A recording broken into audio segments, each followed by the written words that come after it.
All right. Hi there. Welcome, welcome, welcome. I am Dr. Vernita Glenn White. I go by Dr. V, and I am a strategic transformational coach. And I'm also the CEO and founder of Glenn White Global Solutions, a high level training and development company where we bring practical applications to complex situations. And what I love the most about my company is the speaking part and the coaching part, because I get to share my knowledge and my stories and information with people for their transformation. And then I also get to work with high level individuals, either one-on-one or in a group, to help them break their personal glass ceilings so they can show up to be more powerful and more powerful and empowered in their professional careers. All right, so I've been having fun. This is my second video of the evolution of my career. And I've just been going back and looking at my CV, which is an extended resume. It's a curriculum vitae, which is an extended resume. And I wanted to just go back and share the wealth. I've made several transitions through my career, and I've been on stages speaking. I've written publications, and back then I didn't even think to record it or upload it or anything. And even though I don't particularly study this in depth like I used to, it still could be helpful for someone else. And then I also wanted to do this as a challenge for all of my high achievers, high level professional people who do have content out there, but in print form, or you've done presentations before and you're like, okay, I'll just do it for the group that I'm with. I'm challenging you to bring it back to life, because again, you may have evolved from that, but you never know who may find it and benefit from it. My goal, even before this particular idea it came as a divine download, but I've always talked about removing myself from the ivory tower, meaning that I did a lot of things as a college professor, going to conferences and again, writing these articles. And we would share it to these national organizations or in these national journals, but who was really reading them other than people that were in our field? And a lot of us have information that could be useful outside of just your professional colleagues. So that is another challenge why I want everyone to go embrace their brilliance. We'll talk about that later, but that is my personal movement. Embrace your brilliance and getting your information out there. So that's another way to build up content. I remember, like I said in a previous video, I used to be so formal when I was standing up there doing these presentations, and I was just teaching and, wanted to get really good. And I wanted to make connections with people and have people hire me as a consultant later on. And then I realized I didn't get hired as a consultant at all. And I remember graduating. I didn't get a job when I first graduated from getting my PhD. I talk about that on other videos, on my platform. But I was like, okay, let me start my consulting business. And I became legit or legal in 2016. And I put all this information, reached out to all these people and not a one. And I realized that people are like, oh, well, you don't have the experience. And I was like, oh, you just don't know what I've done. And even from my time as a K-12 classroom teacher all the way up to graduating with my PhD, I have done some phenomenal things. And one thing, even as a classroom teacher, I developed a framework and a system, just as an instructional coach trying to help my mathematics department. That framework that I used, I later found out when I went off to school and came back that the entire district was using my framework. And talk about it wasn't trademarked or anything. I never did any presentations about it because I was just doing my job. And I was like, I could have had a whole bunch of jobs and contracts just from that, So when people were like, well, you don't have the experience, and it was like, no, I just don't have the documented experience that you need to see. So because everyone doesn't go to your conferences, everyone doesn't look at your resume like that. So what better way of doing all of this and putting it out in the world, building your content bank, and then having fun with it? Because this presentation happened in 2014, which is years later, which is years prior to what this video's, how this video is being recorded. My mindset is totally different. My perspective is totally different. And I'm going to try to present the information just like I did, but I may jump in with some different commentary. So I'm excited. So stay tuned. I'm about to share my screen. And I have not altered any of these presentations. Like I say, they're on my drive, and I'm opening them up. So any errors or if it looks too wordy or anything like that, that's exactly how I present the information at that time. The other thing I want to say is that I will be reading the slides, and I didn't do this when I was presenting it live, but since I'm recording, and I know people who are audio listeners, sometimes I'm like that, I can just put in, a headset and do whatever I need to do around the house. So I want you to not feel like you have to sit in front of the computer screen or wherever you may be watching this from your mobile device, and you can still hear what I am saying. Okay, we're going to share. All right, so this one, again, this was at the National Council of Supervisors of Mathematics. So these were the people who were over the classroom teachers, the leaders, the district leaders in mathematics, and things like that.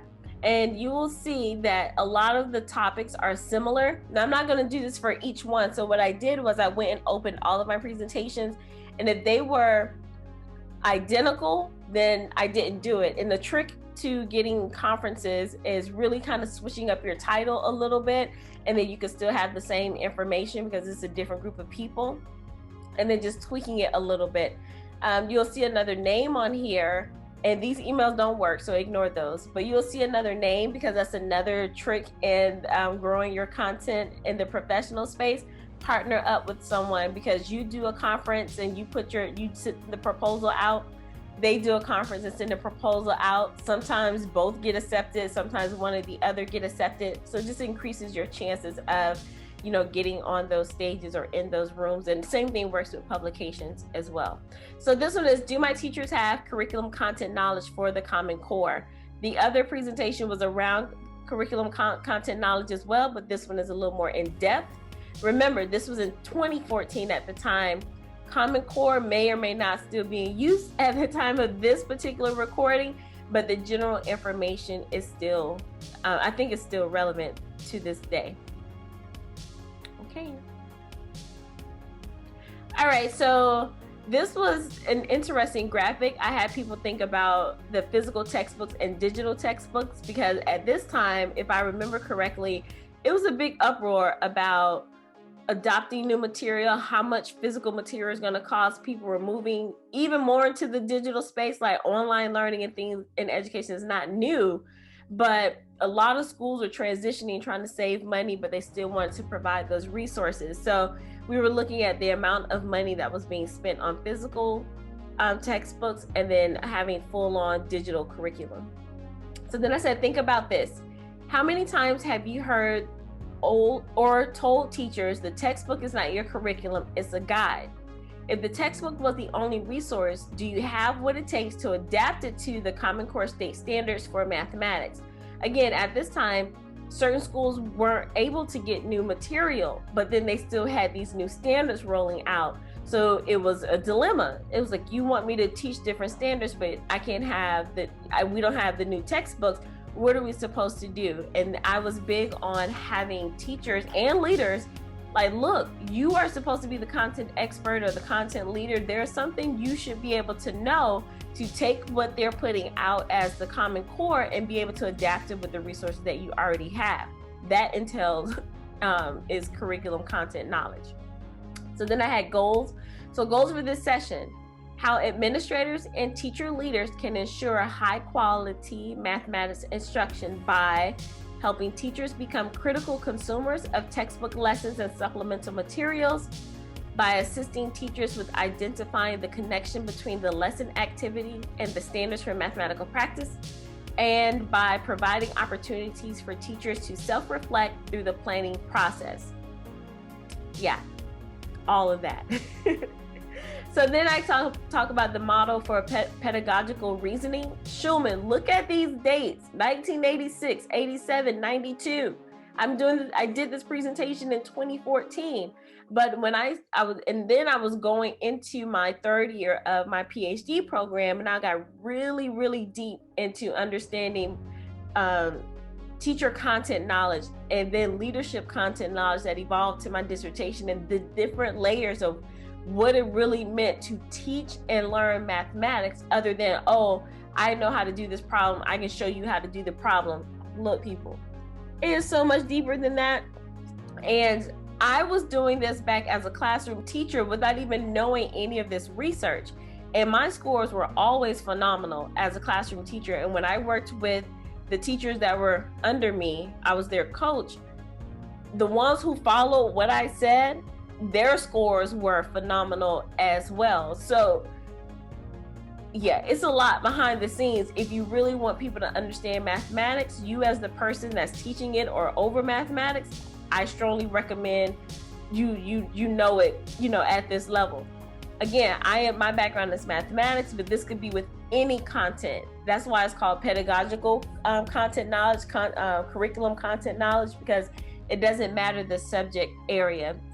This just happens to be mathematics. So Schulman created a model of pedagogical reasoning, which comprises a cycle of several activities that a teacher should complete for good teaching: comprehension, transformation, instruction, evaluation, reflection, and new comprehension. Becoming critical consumers through transformation. Content knowledge, subject matter, mine is the actual mathematics, like I said, but it could be any content, or it could be any subject matter. Pedagogical content knowledge, understanding how students will interact with the mathematics. That is a whole nother level than you just throwing up some problems on the board. And then curriculum content knowledge. The notion of curriculum content knowledge was later included into this category, which obviously focuses on knowledge of curriculum and curriculum materials. Yeah, and then now the internet, the way it is, anybody can put anything up there. So it's time to vet your information. So why curriculum content knowledge? And it says, how many of you have walked into a classroom and saw this? This is a picture of white male students, heads down, books open, but it doesn't have to be just white male students. It could be any type of student, but you will see them in the rows, in the chairs, in books. Even in the virtual environment, if you look on the screen, the students are still in rows and they still have their books, right? So nothing really has changed too much from this. I can't remember when this was it, but this picture was way back in the day, and classrooms are still looking the same. So curriculum content knowledge through transformation. And we're gonna talk about the adaptation of an old textbook lesson, what to look for when a textbook claims to be aligned with Common Core. And because back then people were making millions of dollars in the textbook industry, and we saw this, and it was so heartbreaking, where they would literally take old books and only do the cover and just stick Common Core on top of it. And it's a lot of people were just buying them oh, it's a new Common Core book. And it was no. And since I was over getting materials for my department, I went through the books and I found some old books and I'm like, look, it's the same book. We are not buying this book from this company. But a lot of people didn't have people doing that. And again, this wasn't just specific to mathematics. This was also, was it science? No. Anything with language arts or English or anything like that, because Common Core was centered on mathematics and then reading, English language arts and things like that. And it was unfortunate for some. Some were really good, but majority at that time were not, because they were the timing of when the Common Core standards were fully adopted, and then when the school districts had to do their textbook adoption cycles, people were racing to make sure they aligned and so they could be the first ones out the gate. And then organize supplemental material when no textbook is available or used. There were some schools, unfortunately, where the district was no, we're not buying books for this school. It's just not feasible to do so. So you had to have teachers scrambling, trying to figure out, what am I going to create? And this is where you had to rely on them as content experts and to see if they really understood what it meant to teach and learn mathematics and for students to really understand and engage in mathematics. So curriculum content knowledge through transformation goes through preparation, representation, instructional selections, adaptation, and then tailoring the adaptation. And this was a 1990s strategy, right? So lesson examples. For each type of example, think about the following. Identify what you see as a group, and then what would your conversation include with your teachers? This is a numbers and operations standard. I won't read the whole thing, but it says understand decimal notation for fractions and compare decimal fractions. And it gives examples for, I think this is 4th grade, number operations and fractions, and then the domains for 5, 6, and 7, those benchmarks. And it tells you examples of what each standard is supposed to look like. So this is a 4th grade example, and I said an old textbook lesson. It has the objective, the subject title, and the section number. So I think maybe this was chapter 4, lesson 3, comparing and ordering decimals. And the objective is to guide students as they compare and order decimals in tenths and hundreds.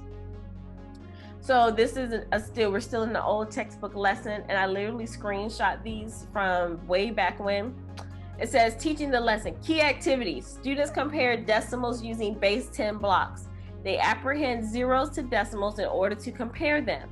Then they put sets of decimals in sequential order. I think this is in an actual student book. Maybe this is the teacher's edition.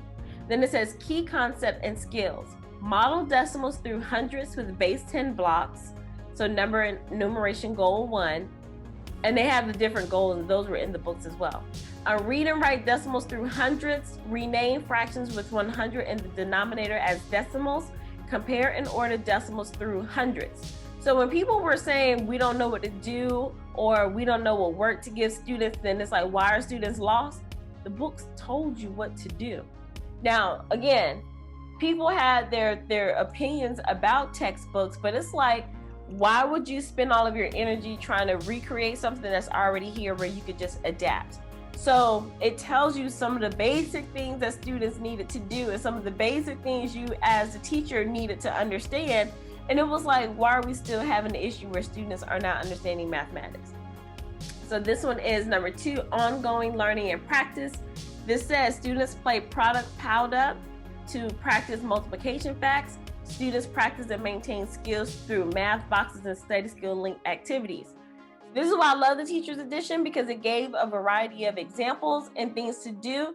But the other side to that, the districts and things were so focused on scores at the time and coming up with a lot of ridiculous mandates to put on the classroom teachers that teachers didn't have time to do these activities full out. And I think that's why people were like, we don't need textbooks, it's a waste. I'm like, you at least need the teacher's edition, because you have teachers who, for what, maybe everyone didn't study their content, to the certain depths, or certain levels, and we just don't know, right? That's a whole nother issue that I want to talk about later with teacher and leader preparation programs. But even with this, having this as a guide, teachers like, oh, well, let me try this activity with my students. But at the same time, people would come in and say, well, why aren't you on this particular standard? Remember that pacing guide I talked about in another video? Why aren't you on the pacing guide? Because you're supposed to be here and not there. And it's like, you want to be on this pacing guide, or do you want the students to really understand the concepts?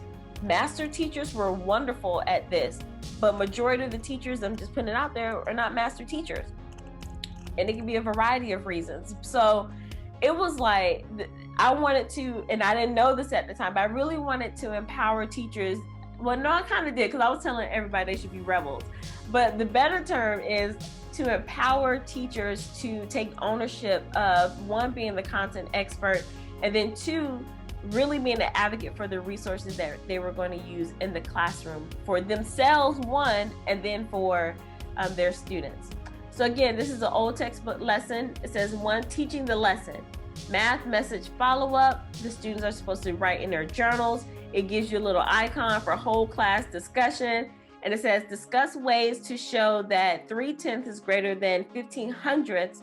Be sure to include the following 2 methods. And it says model with decimals with base 10 blocks, and it goes into more detail. And then it says the second one is to rename one of the decimals so that both decimals have the same number of digits to the right of the decimal point. And then it gives some more examples. I personally think that, like, if you had no idea where to start, great guideline. You're gonna have a whole group discussion so that you shouldn't have to do most of the talking, and then you have some prompts. And then the students are writing, so now we got cross-curricular things happening, right? Again, now this is old textbook, old textbook. So then it shows an example of base 10 blocks with shorthand pictures, and then it's asking students, it shows examples and then telling you what each cube is worth. Some people have their mixed feelings about base 10 blocks, but then, you know, again, we're back on that understanding, conceptual understanding of decimals and fractions, and then procedural understanding. And then we wonder why students, when they get to, I think I said this was 4th grade, but then when they get to middle school and high school, and we wonder why the rate in the STEM education is dropped, is because people drop the ball back here on this. It's like, I don't understand why I have to do this. You want to do everything possible to get students to see, feel, understand, know, live, breathe mathematics, and insert content area. You know, you can do this for all content areas. So this one, again, old textbook lesson. And I was going through this showing people, because at this point people were saying it was a big uproar about not using textbooks, but then I was like, but then you're complaining about your scores, or you're complaining about your teachers. This is the supervisors convention, so I had to show them. A lot of them aren't in the classrooms, or if they are, they were teaching like maybe one class, but they were kind of removed from what teachers had to do all day. So I wanted to get them, because they were going to be making choices about the curriculum. So I wanted them to understand and really dissect the material, not just pick the book from the name or what the outside looks like or what you get with the book, but I really wanted them to understand and dissect the book. So that's why I was going literally step by step or page by page in one lesson of the book. So this one has a math message. I think it says, Arjun thought that 3/10 was less than 1500ths. Explain or draw pictures to help Arjun see that 3/10 is more than 1500ths. And then again, it goes through a different variety of examples. A lot of parents and guardians were like, oh my gosh, this is too much work, just do the answer already. But then years later, we're like, the students don't understand how to do problems. They don't understand how to problem solve. They give up too quickly. Well, if you never took them through the steps, the process, then what do you expect? So again, here I show that this textbook was a lot of procedural stuff, you know, ordering, using either the inequality signs or putting them in order from smallest to largest, just really different ways for students to interact with the concept of decimals. And then this is part 3. So you see the lesson went in different parts. What was happening in classrooms, they would go to pages, they would do a lot of the teachers would do little examples, tell the students this is what it was, do like, let's say a few of the problems on this page, and then have the students do the work after that. And then we wonder why students weren't understanding. The book was ordered sequentially for a reason, to show the students the different ways of thinking about decimals, how it related to fractions, and then giving them different opportunities to interact conceptually and procedurally to really understand the content. And then this one says partner activity. It says playing a coin topic game to assess readiness. And I won't read it, but it says differentiation options. Just giving students another way of looking at the concept, because all the students may not relate to the journal exercise. All the students may not relate to just the worksheet, and somebody may get it by playing this game. All of this was in the textbook, and then sometimes people are like, I don't know what to do with my students. Seriously? Another worksheet.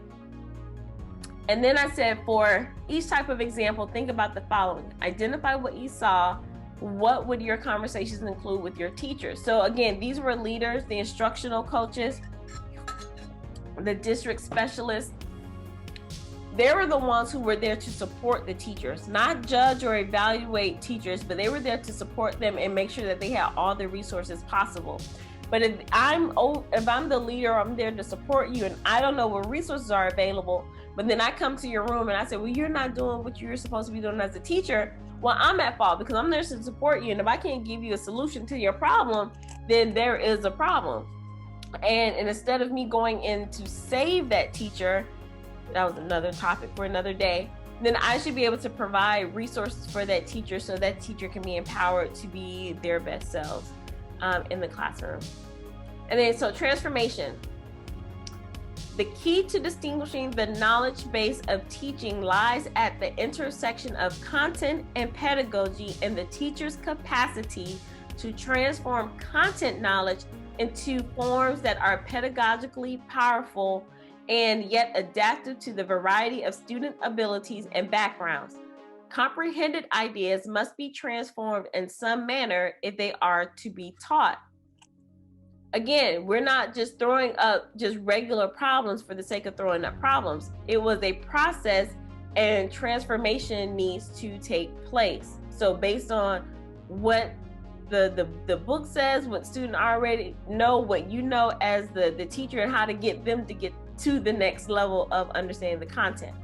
So steps to transformation: preparation, which includes the process of critical interpretation, representation of ideas in the form of new analogies and metaphors. 3, instructional selections from among an array of teaching methods and models. 4, adaptation of student materials and activities to reflect the characteristics of student learning styles. And 4, tailoring the adaptations to specific students in the classroom. Again, this is back in 1990. I did this presentation in 2014. This is a lot. And it's unfortunate that a lot of teachers were not able and still aren't able to get down to this deep level of instruction because all of the extra that is placed on teachers in the classrooms today. When I was an instructional coach, I wanted to remove every obstacle possible because I was like, I had this, free time. It wasn't free time, but I wasn't bound to a classroom at that time. So I could float between the classes, and I was like, I want to make sure that you have no excuse. I wanted you to go and understand your content at the level that you're supposed to understand it. So whatever you need to be removed, you need copies, you need somebody to help you with attendance, you need me to write up on your board. And I know that sounds like, really, you did all of that? Yes, because your job was to do this as as the instructional leader in your classroom. Your job was to not just give students problems to do, but to literally transform their thinking about math, especially mathematics, right? So again, this is another example of the standards, numbers, and operation of fractions. I won't read through the whole thing, but it blows my mind when people are like, we don't know what the students are supposed to be learning. The standards tell you. And again, it doesn't matter if it was Common Core, if it was the principles of mathematics, if it was next generation states, it doesn't matter. Standards are put in place to make sure you get to the level or the desired outcome. Standards are all in the world. You know, if you want to know how to do something, there's steps that you take. That's all that standards were doing. So this one says, what does numbers and operations fractions really mean? So before the fraction and decimal lesson, generalized place value understanding for multi-digit whole numbers in the base 10 system. The value of each place is 10 times the value of the place to the immediate right. To read numerals between 1,000 and I think that's 1 million, students need to understand the role of commas. So this was some things this is what I was talking about in the other video about learning trajectories. If a student is struggling with something in the 4th grade, or let me back up. Sometimes it's grade specific, like you may have to go back to 3rd grade, but then sometimes you just have to go back to the previous standard. So if a student isn't understanding decimals, or if they're not understanding fractions, well, maybe we got to go back to place value and really looking at number sense. Sometimes helping students understand mathematics is really not that difficult. You just have to know how standards and curriculum works to get the students to where they need to be. Same thing. So when I say students, that's again traditional K-12 to even adult learners. I had to do this at the college level or collegiate level, however you want to say it. This is an example. I love seeing that some people are like, what's the point? My view of teaching mathematics is different. I think it should be taught like almost like an elective, honestly, and have fun with it and understanding as a different language and interacting with it. Like you can do projects and stuff instead of this rote memorization or rote just do the problems, get the answer, formulas, and keep it moving. Understanding how numbers work is fascinating. So you see this example and you see 23 and 7/10, and most people will be like, okay, so what? But to understand that that is 2 times 10 plus 3 times 1 plus 7 times 1/10, that is understanding number sense. So you got your multiplication in there, you got your addition, you got your whole numbers and your fractions all in there. And then to see how the base 10 system works, if you're talking to students like that, that is better than saying, here's 23 and 7 over 10. How do you read that? You see what I'm saying? I hope you're following. So again, this is just some more examples. Again, this is going back looking at those documents and those curriculum structures. Back then, it was a plethora of resources available to help people understand the Common Core state standards. And like I said before, standards for the most part for mathematics were put in place like in the 1980s. Like mathematics existed way, since the beginning of time, but like having a formalized, set of documents or requirements or whatever you want to call it, was started like back in the 80s, right? So this was just another way of helping the teacher say what should be happening in your classroom. The other side to having curriculum content knowledge was for the district leader or the instructional coach, maybe, and there were people who didn't know mathematics like they should have known mathematics to be over a mathematics department, or maybe you didn't teach this level of mathematics, but now you're in this role. There's no excuse for you not to be able to support a teacher because the resources were available. You just had to go look and study for them. So if you were going to a classroom, let's say it's been forever since you did numbers and operations or even fractions, you could have this document and go into a teacher's classroom, and if you notice that the teachers are struggling, you should be able to have a conversation with just this document here and provide it as a resource for the teacher, right? So ignorance is not bliss in this situation. Again, more visual examples of helping students understand base 10 system. And then back to the standards for mathematical practice. I'll read them. Number 1, make sense of problems and persevere in solving them. Number 2, reason abstractly and quantitatively. Number 3, construct viable arguments and critique the reasoning of others.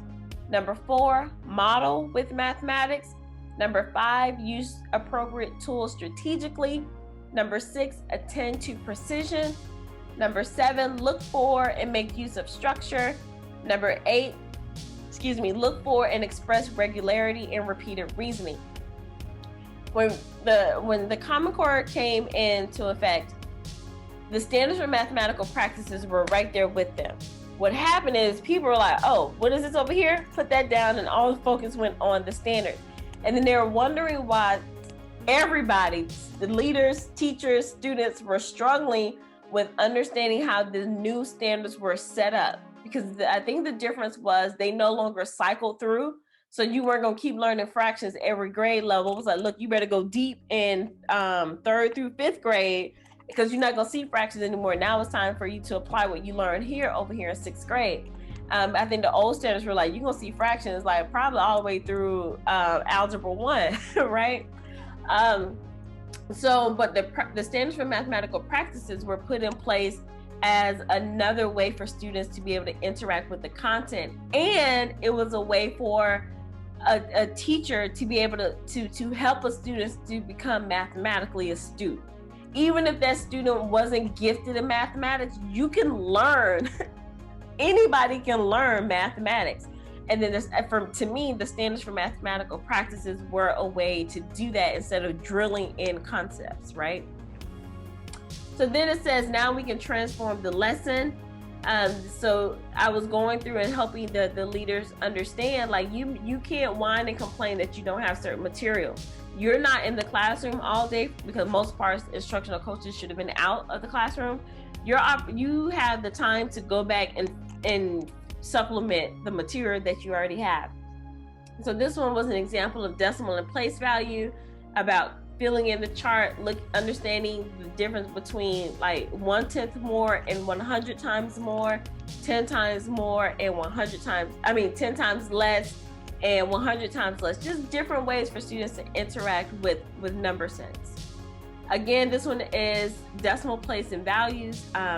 Decimal place value. you set up and write the numbers, you'll notice that there are different numbers. It's all 1, 2, 3, 4, 5, but the first one is 12,345.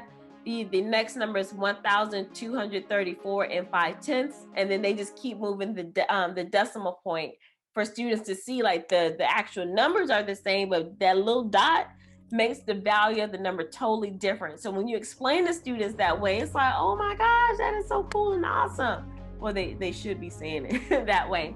And then just giving different notations about how to do expanded notation and how to write in written form. Again, I love all of those things, all of the aspects of mathematics and being able to look at it in a different way. I think people have a strong dislike against mathematics because they didn't know about all of these other options and being exposed to mathematics at a different level. That's where it was important for leaders for this particular conference to understand curriculum content knowledge. What materials are we exposing our teachers to, and making sure that they are having high quality instruction for the students.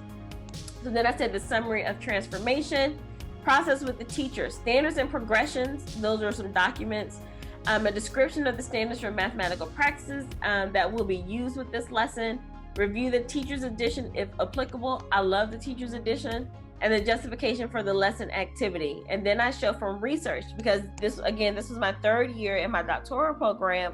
I really started understanding the research that was out there, and I was learning that a lot of school districts were taking parts of research and then they were making it practical. And the people who were in there every day, they were like, but this is what it should really work, how you should really do it. But then the researchers were like, no, we've had time to go in depth, and this is how it's supposed to go. But a lot of the people in the system were just taking bits and pieces. And so what I wanted to do was bring them both together, because you need both. You need research, and then you need the actual practice, and the two should, complement each other. But a lot of times they were like polar opposites, and it was like, were we reading the same information? So a lot of when I started doing more presentations, I was doing the practitioner side and the research side together. And then a lot of times, a lot of practices that we were doing as teachers and administrators, it was not research-based, and we would say it was research-based, but it had been twisted and turned so many different ways that it just became something that you do because that's something that you learn how to do. So it was like a lot of old practices need to go away anyway. So then I want to go back and say the goals for this lesson, how administrators and teacher leaders can ensure high quality mathematics instruction. Again, by helping teachers become critical consumers of textbook lessons and supplemental materials, by assisting teachers with identifying the connection between the lesson activity and the standards for mathematical practice, and then by providing opportunities for teachers to self-reflect through the planning process. Again, more standards, because at this time I wanted the leaders to stop just going into classrooms looking just for the code of the number, and to really read and see if the words that were on the board or the words that were on the lesson plan actually matched what was happening in the classroom.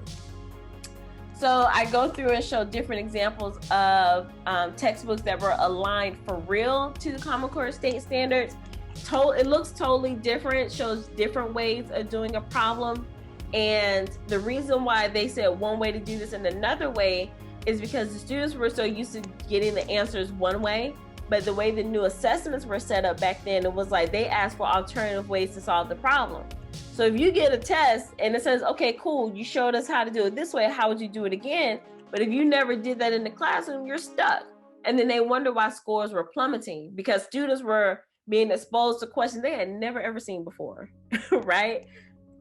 So again, unlocking problems, different examples. It shows, I'm trying to look, real world. They show the Common Core State Standard, different ways to ask the students of questions with visuals, with graphs, and things like that. This was important because you may be able to look at the dollar as a physical dollar, but could you how does that look if you had to represent it with base 10 blocks or something like that? This one, again, problem solving. So I want you to see the evolution of this one lesson. Unlocking the problem, showing different ways to do it. You got a real world example, different ways to visualize and interpret the problem, And then now you have some actual problem solving. A lot of teachers avoided this section of the book, but I was encouraging leaders to say, no, they need to do this because the students weren't going to get just regular number lines to fill in on the exams. They were going to get questions like this that may or may not have had multiple choice. So students needed to be exposed to all of the information and the different ways of learning a concept.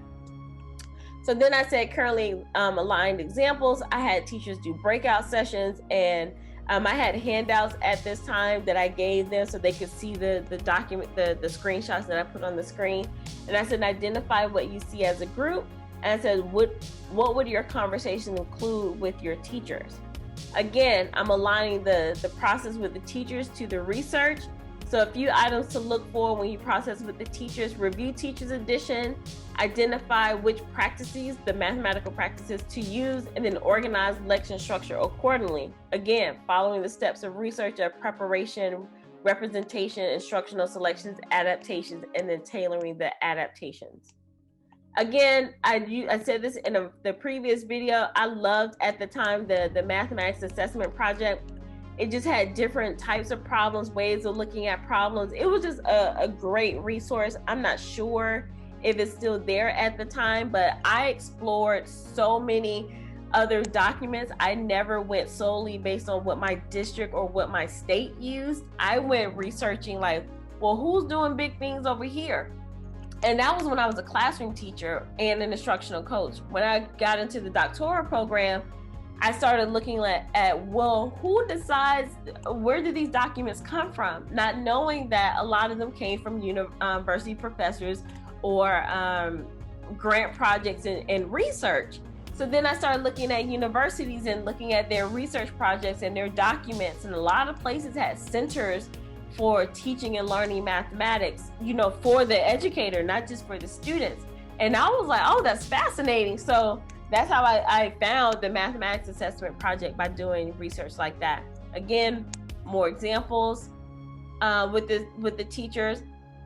You already know what I said for the process for research, but the process for teachers was a few items to look for: mathematical goals, introduction or suggestion of lesson organization, materials needed, suggested time frame for activities, suggested mathematical practices, mathematical content with standards, and resources. Again, this is talking about in general, are you a critical consumer of the curriculum or the resources that you are either receiving or purchasing or whatever?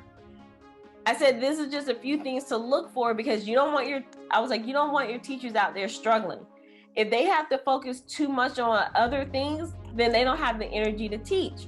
And I know it was so easy to blame the teachers of not understanding the content, that's a real thing.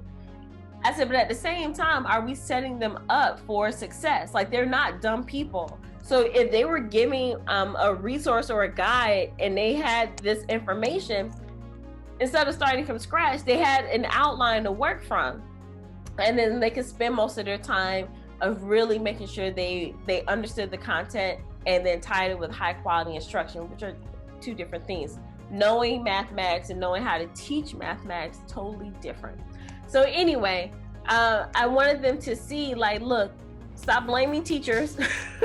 And then I was like, stop blaming whomever's like over the getting the resources. These are the things that you need to make sure that are in your resources, however you purchase them or create them, so that your teachers and your students can learn at the highest level possible. Again, I was revisiting goals, how administrators and teacher leaders can ensure high quality instruction by helping teachers become critical consumers of textbook lessons and supplemental materials, by assisting teachers with identifying the connection between the lesson activity and the standards for mathematical practice. That was important because it was 8 of them, and people were trying to do all 8 in a lesson. It was like, that is not realistic, and nor should you try to do that. Like, that doesn't make sense. But having, some suggestions where, like, in this lesson, we're looking at practice 1 and practice 3, then the teacher could be like, okay, let's make sure that we're implementing that in our lesson. And then another way is by providing opportunities for teachers to self-reflect through the planning process. I have references did a lot of references, and then I wrapped up. Again, those are old emails. They don't work. I told you I did not adapt these lessons. That was the presentation. Let me stop share. So you made it with me to the end of that. I hope that was useful.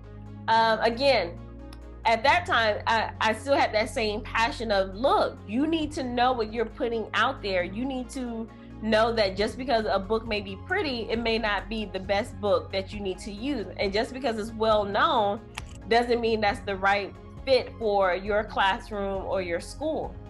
How does this relate to now that I've transitioned to coaching and everything like that?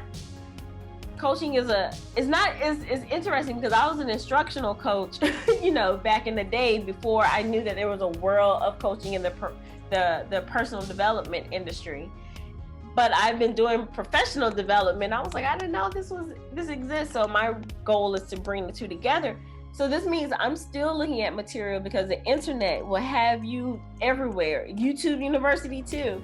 So I had to start being a critical consumer of the information that I was gathering for my clients, whether that was individual or corporate, to make sure that I was presenting the best information. Because again, my goal is to transform your life, transform your learning experience, your professional experience, your life experience. So I work on, if you can't tell, I work on system, strategies, and structure. I'm flexible in there because it's all based on your needs, but I still needed a framework.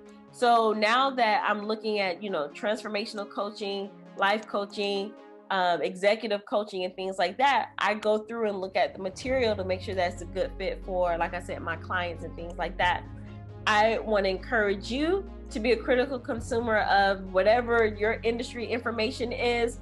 If you are a K-12 educator or even a higher ed educator, look at your material a little deeper. And how does it support you? And then how does it support you supporting your students? Same thing with professional development. And my challenge, and I said this again, join me on this, the evolution of your career. If you are someone who you've done all these conference presentations, these publications, and they're sitting on your resume, or they're sitting in a journal that no one reads, or it's a line item at a previous conference from years ago, bring that back, because you don't know who may need that information, who wasn't available, or who didn't even know this information was out there. You never know. Your old information could be someone's lifeline or something like that. So I encourage everyone, tag me somewhere on my socials, join the challenge. I have 9 of these to go through for just my presentations. And again, I did a lot more presentations, but a lot of them were duplicates, or I wasn't the lead person on that one, so I don't have the actual presentation. And plus, it wasn't really mine, so I'm not presenting it. And then I'm going to do the same thing with my journal articles, and then you'll see more of my coaching. But I just wanted to show people that, we are brilliant people. You are a brilliant person. But sometimes we don't remember how brilliant we are because we just take all of the things that we've done for granted. And it's time to showcase that. Even if you don't want to get on camera, you can do camera off. You can be like that right there and just do audio. But I just want to encourage everyone to get your information out there, share your brilliance, because if you share your brilliance and I share mine, and I believe in synergy, with all of this great energy going out into the world and embracing our brilliance and letting our brilliance shine, we truly can make the world a better place. I know it sounds cliche, but think about this. I put all my energy and attention to present this information at a conference back in 2014. Maybe a few people got it, but what if I was able to have it somewhere on YouTube at the time?